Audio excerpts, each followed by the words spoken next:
Welcome back to the Drum Cave. My name's Stan. So the whole purpose of these weekly videos is to basically give you as much value as I possibly can that's outside of the normal paradiddle lesson, which honestly, we all know is the most average rudiment of them all. We know this. And as the title suggests, what I want to dig into this week is 6 hard truths for any wannabe professional drummers. Now, these are not all the hard truths. There are plenty of hard truths out there, but these are the ones that are sort of at top of mind for me and the ones that I want to share with you today. So these sort of ideas are always banging around in my head. And I reckon first up, it's because I am always working on my own limitations. And then secondly, because the way that my content's gone, it tends to attract people that are interested or are on a similar sort of path to me with this sort of stuff. So it's kind of like a chicken or the egg situation. And then also it's funny with the algorithm. So in my social medias, I tend to get shared a lot of information from people that seem to be struggling with surviving as a professional musician, their creativity, their mindset showing up on the daily basis. That's sort of what the algorithms are sending me. So I've ended up creating quite an echo chamber here, and an interesting one nonetheless. And I know these topics are confronting and not everyone wants to hear it, but this stuff really interests me. I mean, who really wants a mirror put up in front of them on a daily basis? What sort of sociopath wants a constant reminder that they're not doing enough? Well, to be honest, I do. And that's sort of the thing to know with these videos and my newsletters with Mastermind. I'm actually talking to myself here. These are things that I've worked through or that I'm currently working through, and I'm really just saying them aloud just to work through them and sort of purge out the information so I can kind of figure out where I'm at with it all. I'm essentially speaking to a younger version of me. Now look, I have very high expectations for myself and I do my best to live up to those expectations every single day. And do I always nail it? No. Do I always put in as much work as I possibly can? No, not always. Do I always feel like I got it over the line when I was pushing hard? No, of course not. That's not reality. But I keep working at it, I keep chipping away at it, and over time the scale starts to sort of lean in my favor. And don't forget, I've mentioned this a bunch of times, but I'm actually innately a very lazy person, like quite unmotivated. So all I'm ever trying to do is push against that because I became very aware of it at a young age and sort of realized that this could stifle me moving forward. So knowing that was the way that I was sort of pre-built, I've just been trying to push against it at all times. But it's a daily battle. So even this morning, I put on a 20 kilo weight vest and I went for a 10-kilometer run, and the goal was to do it in under 60 minutes. It was hard, I was sore, it tested my mind, but I did it because I knew that I would, and then I'm going to do it again tomorrow. So why do I do this? Well, I do this because it's hard. I do it so I can set a standard for how I want to face the day.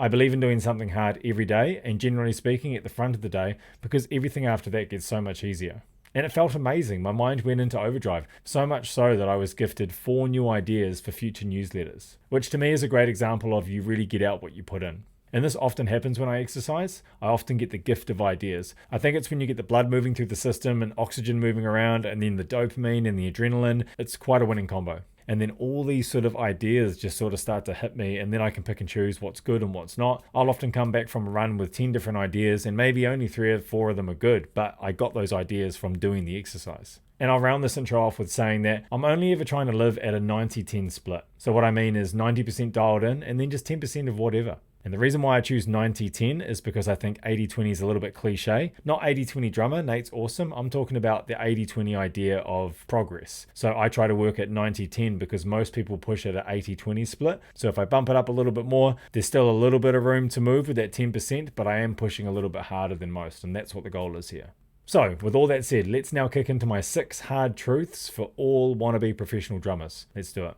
All right, number 1, there are no guarantees. We need to start here basically for the reality check. It's important to understand that just because you can put a pair of sticks in your hands does not mean that you're entitled to a career from it. I see a strong dialogue out there, as I said in the introduction, of people complaining about how things just aren't going the way that they want or the way that they planned, that they're not getting the level of gigs that they're after, the level of teaching or whatever it is. And I will say, first off, complaining about it publicly online will not help the situation. So stop putting it out there for your sake and for everyone else's, please. Now, a little anecdote. When I was 23 years old, I lived in Melbourne and I started up my first business. I was going into business with 2 others. We were setting up an espresso bar in the Melbourne CBD. These 2 business partners were a little bit older and also a little bit more experienced than me, which wasn't hard because I had no experience. I took out a personal loan, used my credit card, sold some drum gear, used all my savings, basically so I could get together $20,000, as that's what we needed each to get this business off the ground. And I remember thinking, no problem, 20 grand's fine, because after X amount of time, we're going to make X amount of dollars anyway. The whole thing seemed like a no-brainer.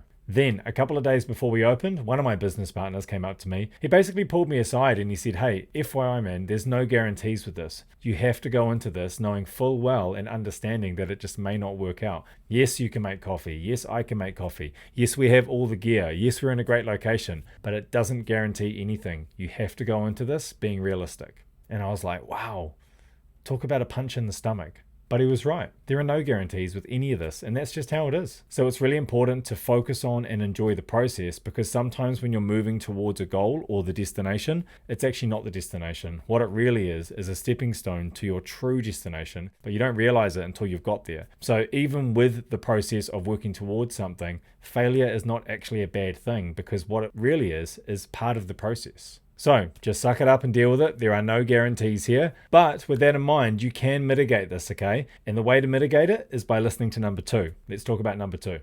You will need to work twice as hard as everybody else. This approach always stacks the odds in your favor. If you are just starting your pathway to your professional career, or you're early on in that journey, you need to accept that you will need to work twice as hard as everyone else. And the reason being is you are actually already up against professional players. You're up against an established ecosystem of professional active drummers out there. People like myself, or just people that have been in the industry for quite some time now, that have already got established networks and already are part of that ecosystem. Now, when I say me, do I actually mean me? You're up against me? No, I'm using that more like a composite character for this story. Me as in the professional drum community. There are plenty of fantastic drummers out there.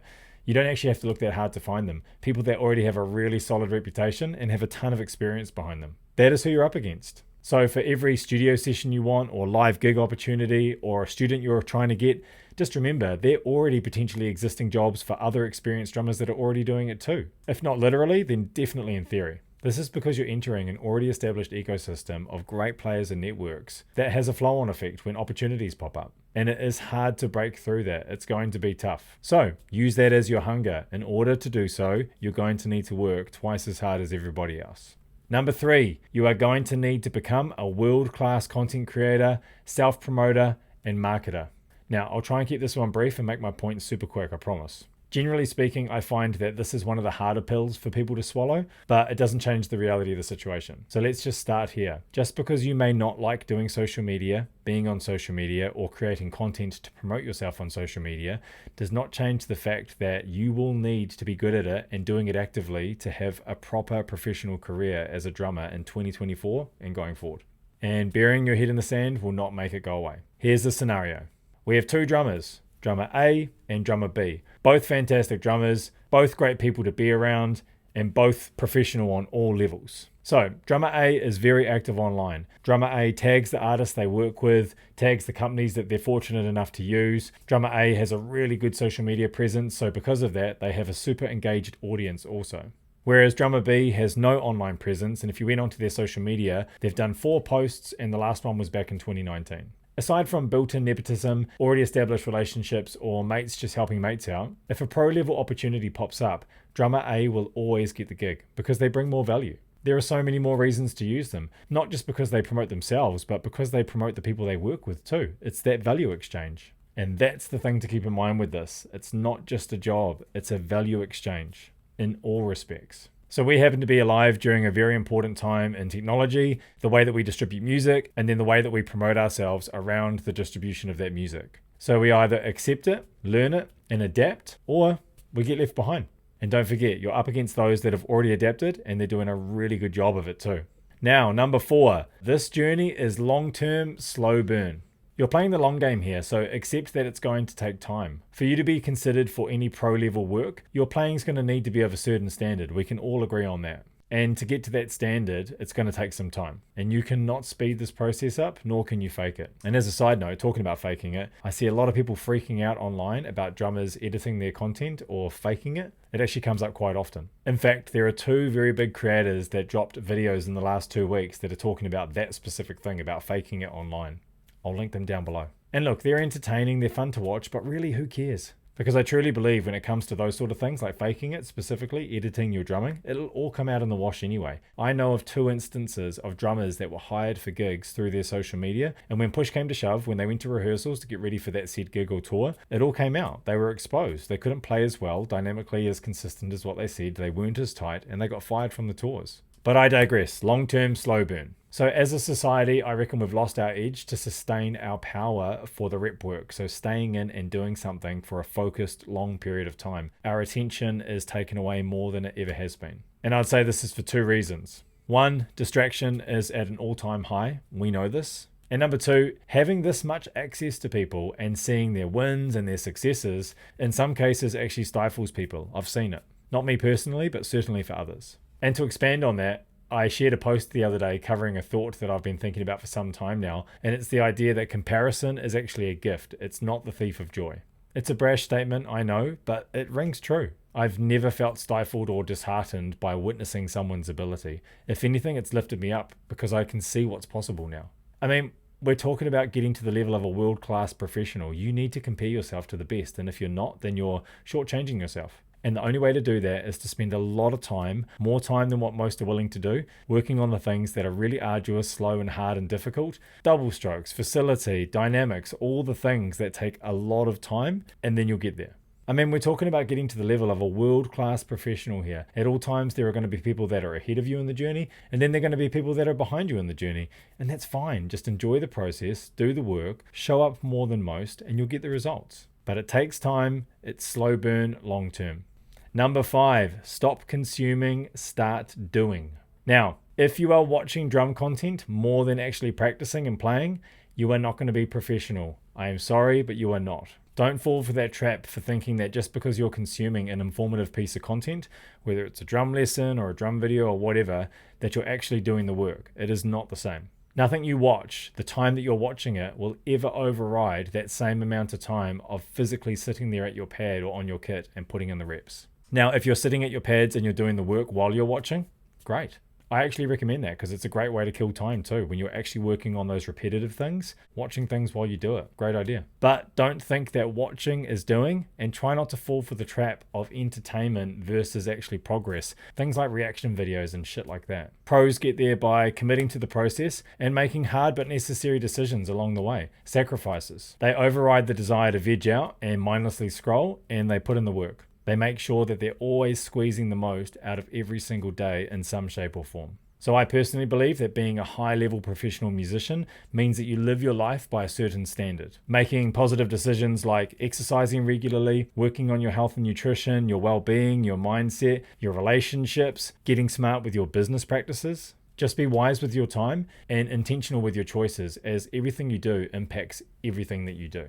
So for this, my rule of thumb is simple. I practice more than I consume. Downtime is fine for sure, but just make sure you earn it. All right, number 6, we are here. Probably the hardest one to swallow of all, but the most important. If you are not achieving your drum goals, it is on you. And the reason being is that at the end of the day, all we can be responsible for is ourselves. That's it. Personal accountability is absolutely necessary for being a professional. I'd say it's the most important because it's sort of like a blanket over everything you do. The thing is that when you take full responsibility and accountability for your life, then you can actually step back and figure out it's not working, isolate it, and then start to work on it. So do a stock take on your life. Sit down in a moment of true silence with a pen and paper and think about the things that are either moving you forward, so moving the needle, or not moving you forward. And be honest with yourself. What's working, what's not working, what's contributing, what's not contributing. You actually know already. Deep down, you already know this stuff. You've just got to accept it, acknowledge it, and then start moving through it. Write it down, form a plan, and then work out the things that you can fix or the things that you may need to outsource from someone else. Lessons, coaches, nutritional and exercise advice, a business coach, brand support. There is so much accessible experience out there, so use it and just get to work. There are people out there that are very experienced in the areas that you feel you're lacking. Reach out to them, hit them up, start talking, start improving, and ultimately, just keep pushing. It's all there. The question is, how badly do you want it? Thanks for watching. I really appreciate it. If you're interested in these topics and want to find out more, you can sign up for my free weekly newsletter at masterminddrummer.com or reach out at Stan Bicknell on Instagram or send me an email at stan@masterminddrummer.com. I'll see you at the next one.